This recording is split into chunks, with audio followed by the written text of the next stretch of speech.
Selamat malam, selamat datang kembali di channel Calon Guru 89. Apa kabar teman-teman semua? Semoga teman-teman semua dalam keadaan sehat walafiat dan tidak kekurangan satu apapun juga. Oke teman-teman, pada video kali ini kita akan membahas dan juga mereview soal-soal UP secara khusus untuk teman-teman yang mengikuti program studi PPG dalam jabatan program studi PGSD. Nah teman-teman, pada video sebelumnya saya telah membagikan tips sukses lulus UKM PPG, yaitu teman-teman harus belajar memperdalam kembali pengetahuan dan pemahaman teman-teman berdasarkan kisi-kisi yang dikeluarkan oleh Kemendikbud. Dalam kisi-kisi tersebut ada materi dan submateri yang teman-teman harus perdalam kembali pengetahuan dan pemahaman teman-teman. Nah, oleh karena itu, setelah mempelajari, memahami kembali materi dan submateri dari kisi-kisi, teman-teman melanjutkannya dengan belajar atau training soal-soal yang sesuai dengan kisi-kisi. Dan oleh karena itu, pada kesempatan yang berbahagia ini, saya membagikan pembahasan soal-soal yang 99% sesuai dengan kisi-kisi, dan bonusnya lagi soal-soal ini keluar pada saat saya mengikuti PPG atau ujian UP tahun 2020. Oke, kita gas.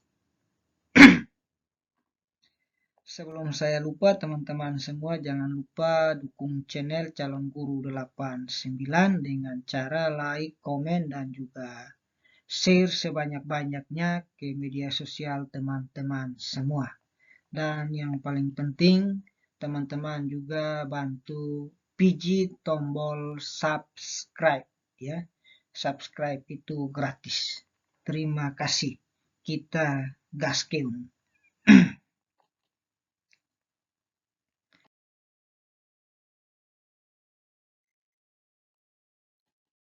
Oke, jadi soal-soal ujian UP online ini untuk mengukur 4 kemampuan atau 4 kompetensi yang dimiliki atau harus dimiliki oleh seorang guru profesional, yaitu kompetensi pedagogik, kompetensi sosial, kompetensi profesional, dan kompetensi kepribadian. Soal-soal ini akan berkaitan dengan 4 atau soal-soal ini berdasarkan 4 kompetensi tersebut. Dan mari kita bahas satu per satu.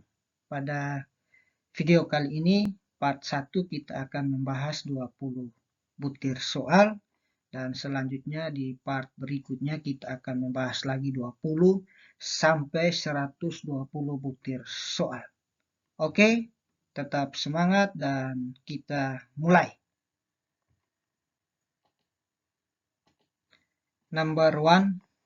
Ketika guru mendapatkan kesempatan tugas belajar, maka harus disikapi dengan senang hati, karena pasti akan membawa manfaat. Berkenaan dengan hal tersebut, yang mesti dipikirkan guru terkait dengan kepentingan siswa adalah titik-titik. Soal ini adalah soal dengan bentuk atau soal untuk mengukur kepribadian seseorang yang berkaitan dengan sikap cinta tanah air yang berhubungan dengan tugas dan tanggung jawab seorang guru dalam melaksanakan tugas mengajar, mendidik, dan mengevaluasi siswa. Dari opsi-opsi yang ada, kira-kira jawaban yang paling benar, ya, yang paling benar adalah A. Ketika kita mendapatkan tugas dan kesempatan belajar, kita harus disikapi dengan senang hati, dan yang harus kita pikirkan adalah pengembangan ilmu pengetahuan dan layanan belajar siswa secara maksimal. Ya, ini soal kepribadian, jadi kepribadian kita juga harus sesuai dengan tugas dan tanggung jawab kita sebagai seorang guru. Oke, cekidot, kita lanjut ke soal nomor 2.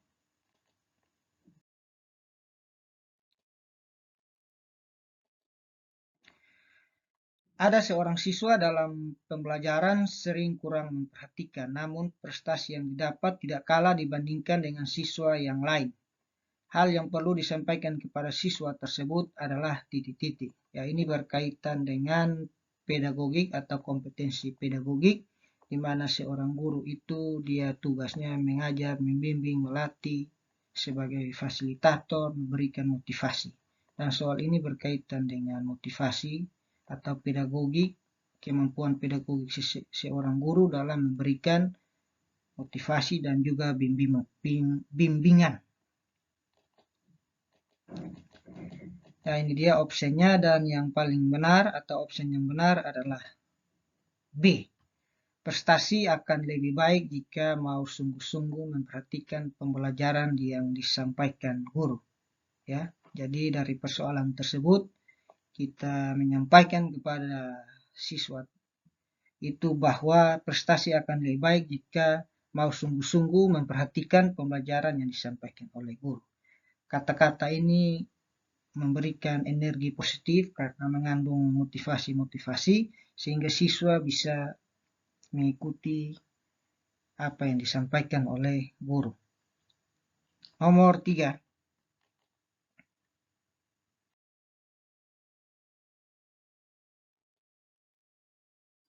Ketika ada siswa yang mengajukan protes atau atas jawaban ulangan yang diyakini benar tetapi dinyatakan salah oleh guru dan terbukti bahwa jawaban yang dimaksud adalah benar, tindakan yang sebaiknya dilakukan oleh guru adalah titik-titik. Ya, ini berkaitan dengan pedagogik dan juga kepribadian seorang guru. Ya. Dari opsi yang ada, opsi yang paling benar adalah A. Harus mengakui kekeliruan dan bersedia memperbaiki nilai sesuai dengan ketentuan soal. Ya, jadi mengakui kekeliruan ini maksudnya kita memiliki kepribadian yang adil atau tegas, di mana ada hal yang salah kita mengakuinya dan juga yang benar kita tingkatkan. Oke? Dan juga bersedia memperbaiki nilai sesuai dengan ketentuan soal. Ini berkaitan dengan pedagogik dalam melaksanakan tugas untuk menilai dan mengevaluasi siswa. Kita tidak boleh kaku, dan ketika ada yang perlu diperbaiki, wajib kita perbaiki. Oke, gaskeu nomor 4.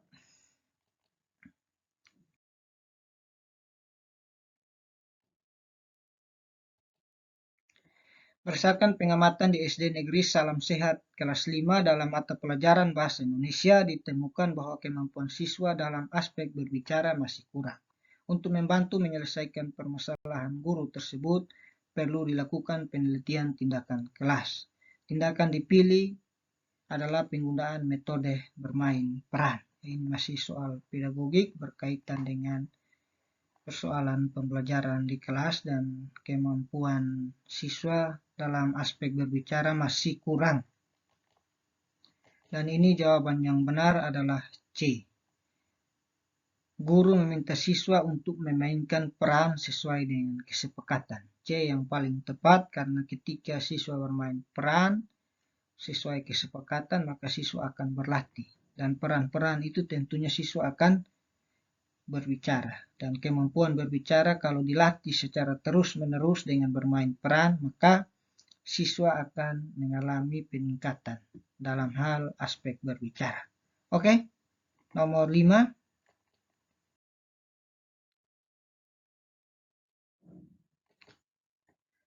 Awalnya mesin hitung elektronik terus mengalami pergeseran hingga sekarang komputer sebagai perangkat elektronik yang terdiri dari beberapa komponen menghasilkan sebuah informasi berdasarkan data, prosedur, dan program yang sudah dirumuskan. Dampak positif perkembangan komputer saat ini adalah titik. Ya. Kita diminta memberikan dampak positif. Ya.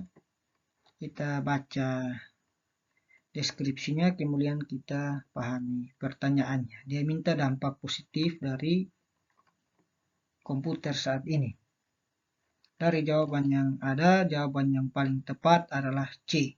Sebuah mesin multiguna dapat diprogram dan dimitigasi data serta menerima data, kemudian proses dan dimanipulasi.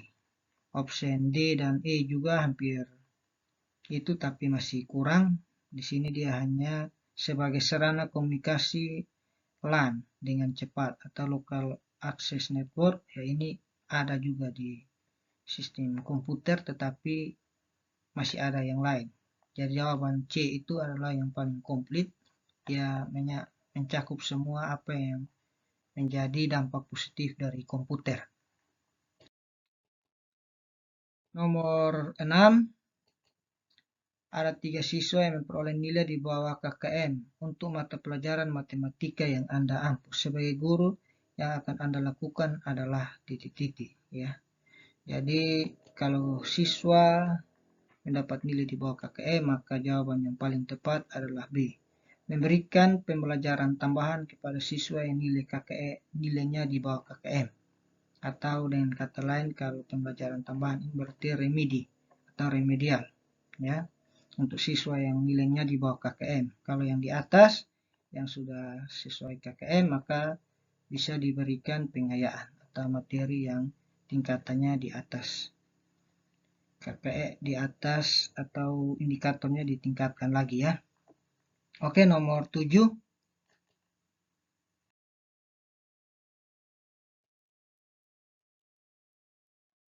Ada beberapa peristiwa yang berlatar belakang politik, ekonomi, budaya, hukum, ataupun lainnya yang cukup menggemparkan dunia. Di antaranya adalah peristiwa penembakan Petrus. Nah, ini berkaitan dengan ilmu sejarah atau IPS, ya. Penembakan Petrus 1982, bukan IPS, tapi ini PKN. Peristiwa yang dikenal dengan Petrus ini disebabkan oleh,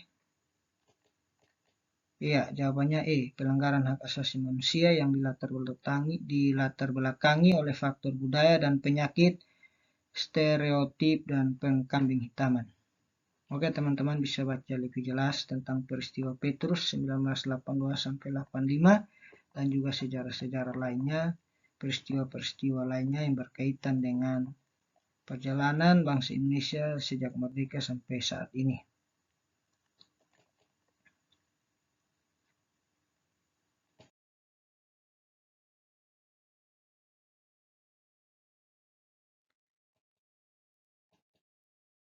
Nomor 8, ketika banyak siswa yang melakukan pelanggaran tata tertib tentang penggunaan seragam sekolah, tindakan yang dapat dilakukan guru adalah, oke.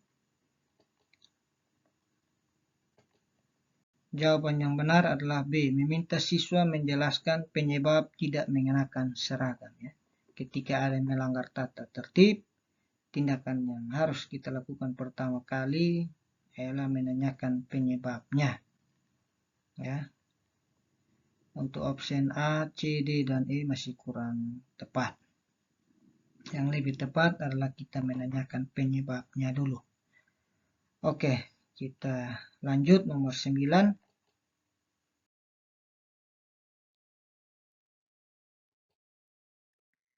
Makanan yang keluar dari lambung menuju usus halus sebagian sudah mengalami pencernaan. Apabila seorang makan bahan makanan yang mengandung protein, amilum, glukosa, lemak, vitamin, saat makanan yang sudah mengalami pencernaan secara kimia adalah titik. Iya, jadi yang sudah mengalami pencernaan kimia yaitu D, protein, amilum, dan glukosa. Oke, jadi pencernaan kimia ini membutuhkan enzim. Oke, teman-teman, kita lanjut nomor 10.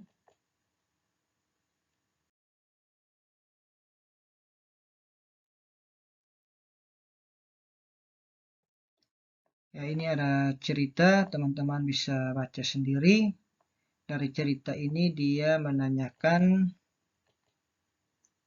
konflik dalam cerita tersebut. Jadi konflik ini ada pertikaian atau ada persoalan oleh tokoh-tokoh dalam cerita, dan dalam cerita ini option yang paling benar adalah B, perasaan tidak beruntung karena peristiwa yang dialami tokoh.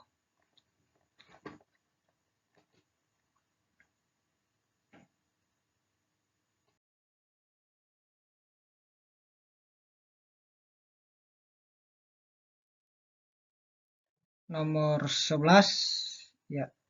Sebuah persegi panjang diketahui perbandingan panjang dan lebarnya adalah 7:5. Jika kelilingnya adalah 96 meter, maka luas daerah persegi panjang adalah titik-titik. Oke teman-teman, ini jawabannya adalah D, tapi kita akan bahas lagi kenapa bisa D, yaitu 560 meter persegi. Ya, jadi ini gambar persegi panjangnya seperti ini. Panjangnya 7, lebarnya 5. Oke, luasnya sudah diketahui. Kalau kita hitung lurus sesuai perbandingan 7:5, maka ini baru kelilingnya 4 kali sisi. Bukan 4 kali sisi, tapi kelilingnya jumlah 4 sisi. 7 14 tambah 10 24. Berarti dia bukan 7 dan 5. Tetapi dia karena 7:5, maka kelipatan dari 7 dan 5. Misalnya 7 dikali 2, maka 5 juga harus dikali 2. Ya, jadi ini kita kali dengan 4 baru bisa. Yaitu 7 di sini 28, berarti di bawah juga sama 28. Di sini 5 kali 4, 20.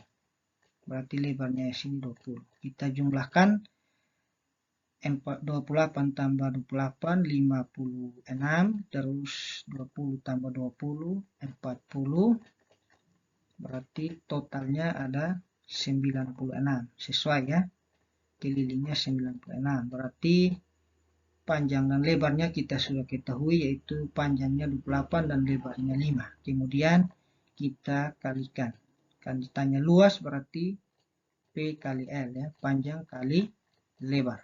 28 kali 5, ya coba kita kalikan, 0, 4, 10, 2 kali 5 10,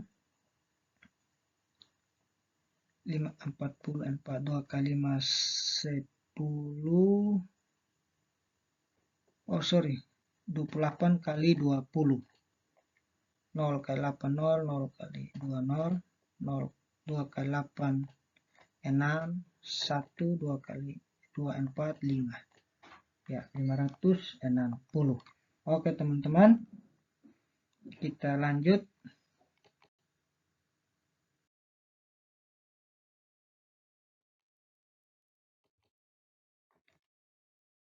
Asal mula Pancasila sebagai dasar negara telah melalui pembahasan yang panjang. Dimulai pada sidang BPUPKI dan akhirnya ditetapkan oleh PPKI menjadi dasar negara. Dengan demikian, jika ditinjau dari awal mula atau sebab terjadinya, maka Pancasila telah memenuhi syarat titik-titik ya, ada syarat. Jadi Pancasila itu memenuhi 4 syarat, yaitu finalis, efisien, material, dan formalis ya. Nah, kita lihat kembali teks di atas ini, asal mula diceritakannya dari asal mula kemudian ditetapkan, jadi ini memenuhi syarat kausa yang mana. Nah, ini kalau kausa formalis ini artinya dia ada dalam undang-undang dasar atau sudah ditetapkan ya secara formal ya. Nah, ini kan tidak di penjelasannya tidak sesuai dengan formalis. Kemudian materialis ini memenuhi syarat kausa materialis karena Pancasila diambil dari adat dan kebiasaan yang sudah ada sejak dahulu kala. Dan ini penjelasannya tidak seperti itu, maka dia tidak memenuhi kausa materialis. Kausa efisien ini adalah proses ditetapkannya menjadi suatu dasar negara atau filosofi, maka ini yang memenuhi ya, C, karena melalui sebuah proses baru dia bisa memenuhi menjadi syarat dasar sebuah negara atau filosofi, kausa efisien ya. Kalau kausa finalis juga tidak memenuhi, jadi yang paling benar itu adalah C. Teman-teman bisa baca kembali 4 kausa yang memenuhi syarat ya, ada 4 ini, kalian baca kembali. Jawaban yang paling benar adalah C.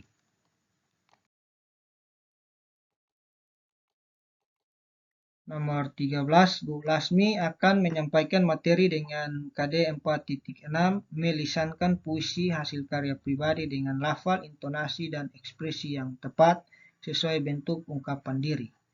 Agar materi tersampaikan dengan lengkap, materi yang harus disampaikan Bu Lasmi adalah titik-titik. Ya, intinya dalam penyampaian materi dan kegiatannya, anak-anak tercermin melakukan atau melisankan sebuah puisi dengan lafal, intonasi, dan ekspresi sebagai bentuk ungkapan diri. Nah, dari jawaban yang ada, yang paling tepat adalah D.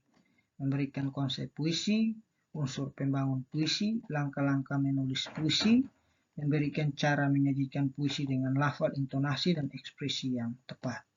Jadi ini materi yang harus disampaikan oleh Bu Lasmi, harus sesuai dengan tuntutan dari kompetensi dasar, ya. Jadi ini sangat mudah teman-teman, tinggal teman-teman melihat arah dari KD-nya, dia minta apa, teman-teman harus memberikan materi yang sesuai atau yang relevan.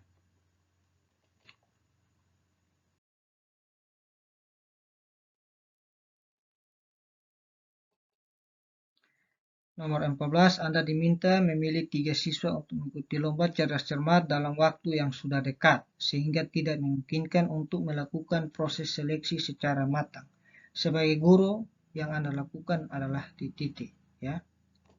Yang paling benar dan sesuai adalah memilih 3 siswa yang memiliki prestasi akademik dan sosial terbaik, ya. Jadi sebelum-sebelumnya kan pasti ada catatan tentang prestasi dan juga kemampuan sosial peserta didik. Kalau dalam waktu keadaan mendesak, kita tinggal melihat data tersebut dan memilih 3 yang diminta, maka kita pilih 3 yang terbaik. Oke teman-teman, kita lanjut.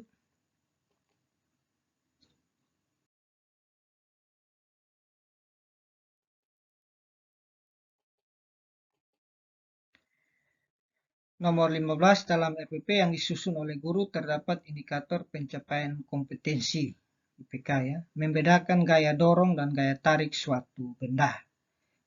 Ya, diminta untuk membedakan gaya tarik dan dorong suatu benda. Kegiatan inti pembelajaran yang dilakukan agar peserta didik dapat mencapai kompetensi tersebut adalah titik-titik, ya. Jadi kegiatan intinya apa sehingga siswa dapat mencapai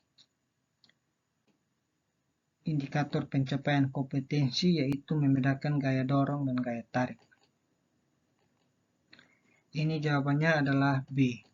Melakukan demonstrasi tentang gaya, ya, dengan melakukan percobaan atau melakukan gaya tarik dan gaya dorong, siswa bisa membedakan, ya. Dengan mengamati video, siswa bisa melihat tetapi dia tidak bisa, masih agak kurang karena dia tidak merasakan secara langsung. Yang karena gaya ini bisa dirasakan dengan secara langsung, ya, bisa langsung didemonstrasikan. Kecuali yang tidak bisa didemonstrasikan, kita bisa memberikan siswa kesempatan untuk mengamati video. Jadi yang paling benar adalah B.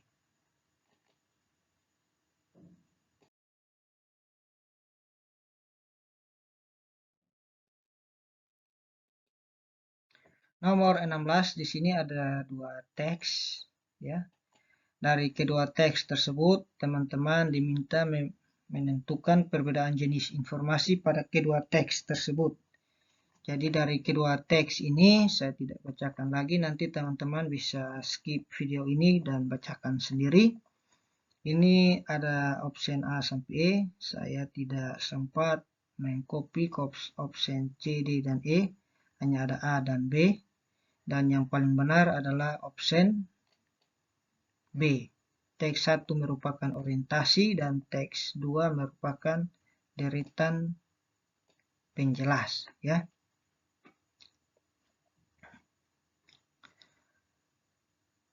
Oke teman-teman, ini direvisi. Ini jawaban yang paling benar adalah A. Sorry, saya salah penitikan. Ini merupakan kompilasi dan yang teks kedua adalah argumentasi. Ya, ini jika kekeringan terus terjadi, dampaknya tidak hanya itu, melainkan seluruh makhluk. Ini merupakan kalimatnya, ini awalnya saja kita tahu ini argumentasi ya. Ini adalah sebuah kompilasi. Ya, oke, kita lanjut.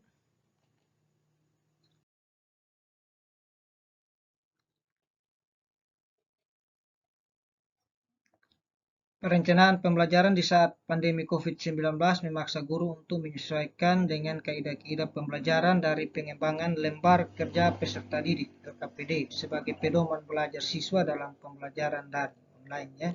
Pengembangan yang dilakukan oleh guru menggunakan prinsip ya, jadi kita mengembangkan LKPD dalam pembelajaran online itu menggunakan prinsip apa ya? Ya, ada Kemendarian, ada infotek berbasis TIK, berpusat peserta didik, berbasis konteks, dan kekinian ya.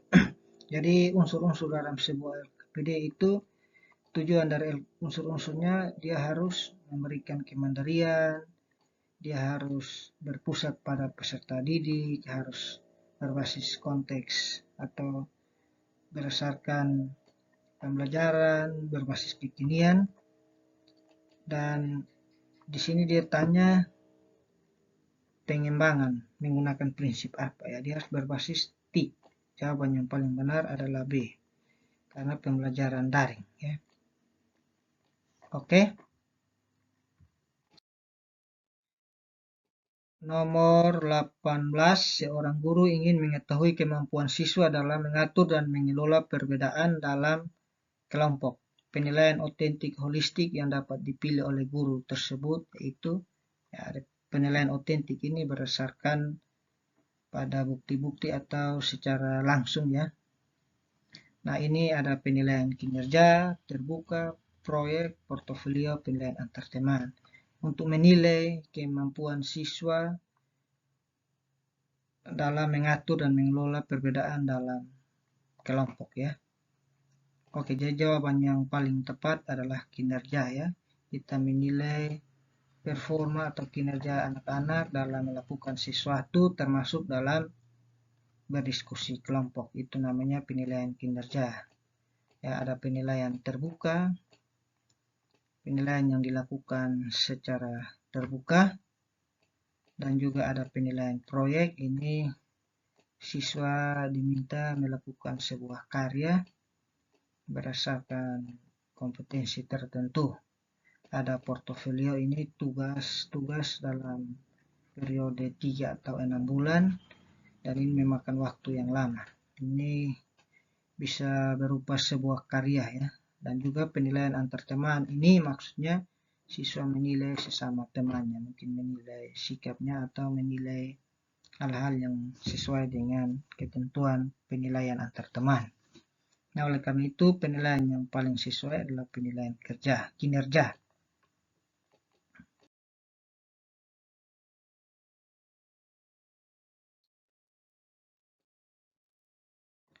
Guru menemukan secari kertas catatan siswa pada pembelajaran tadi pagi. Oke, ini kertasnya ada, dia buat faktorisasi, kemudian dia tentukan KPK dan FPB.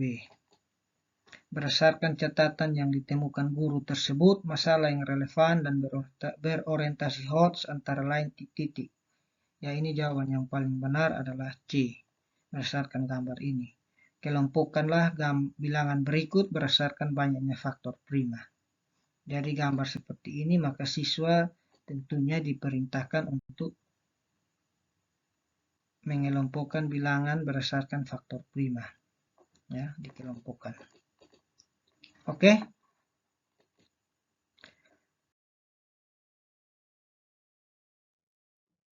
Nomor 20, nomor terakhir di part 1. Dalam pembelajaran IPS, pendidikan dasar yaitu di sekolah dasar maupun di sekolah menengah pertama, berdasarkan pengalaman guru selalu menyampaikan materi dengan menggunakan metode konvensional. Ya, siswa tinggal hanya dengar dan guru tinggal kasih informasi, siswa dengar dan catat. Itu namanya metode konvensional. Dengan demikian juga dengan penilaian secara rutin, melakukan penilaian formatif dan sumatif untuk mengetahui pencapaian materi yang telah diajarkan, pencapaian kompetensi peserta didik dalam pelajar IPS tidak terpantau. Untuk mengatasi masalah tersebut, guru melakukan penilaian titik ya. Jadi kompetensi peserta didik dalam belajar IPS tidak terpantau. Jadi guru mengatasi masalah tersebut dengan melakukan penilaian apa? Kognitif dan psikomotor, sikap kognitif dan psikomotor dengan pendekatan HOTS yang berorientasi kognitif, dan juga ada kuis, penilaian harian, formatif, dan penilaian sumatif. Jawaban yang paling tepat adalah B. Ya, ini jawaban yang paling ideal karena kita dalam melaksanakan penilaian kita menilai 3 ranah, yaitu sikap, pengetahuan, dan juga psikomotor atau juga keterampilan ya. Nah, dari ini penilaian lengkap. Kalau kognitif dan psikomotor saja masih kurang. Ini pendekatan HOTS ya. Dalam K13 ada pendekatan HOTS, tapi ini pendekatan ya, bukan penilaian. Kemudian yang berorientasi kognitif masih kurang. Ada PH, formatif, dan sumatif. Jadi penilaian harian ini kita menilai siswa, bias kalau K13 berarti pada satu subtema setelah satu subtema kita melakukan penilaian harian. Kalau formatif ini kita menilai siswa pada setiap KD. Jadi setiap KD itu dilakukan penilaian formatif dengan tujuan untuk memperbaiki kualitas pembelajaran dan juga mengetahui persoalan-persoalan yang perlu diatasi dalam pembelajaran. Kemudian penilaian sumatif ini untuk menilai kemajuan siswa untuk bisa melanjutkan ke materi atau topik selanjutnya. Jadi ini bisa penilaian PTS dan juga penilaian PAS atau penilaian akhir semester. Oke teman-teman, kita akan lanjutkan lagi pembahasan soal UP guru kelas di part 2. Kita akan lanjut nomor 21 sampai nomor ke-40. Terima kasih, semoga pembahasan ini membantu teman-teman dalam belajar dan berusaha untuk bisa lulus dalam UP online tahun 2021. Jangan lupa saya minta dukungan lagi agar subscribe channel Calon Guru 89. Terima kasih.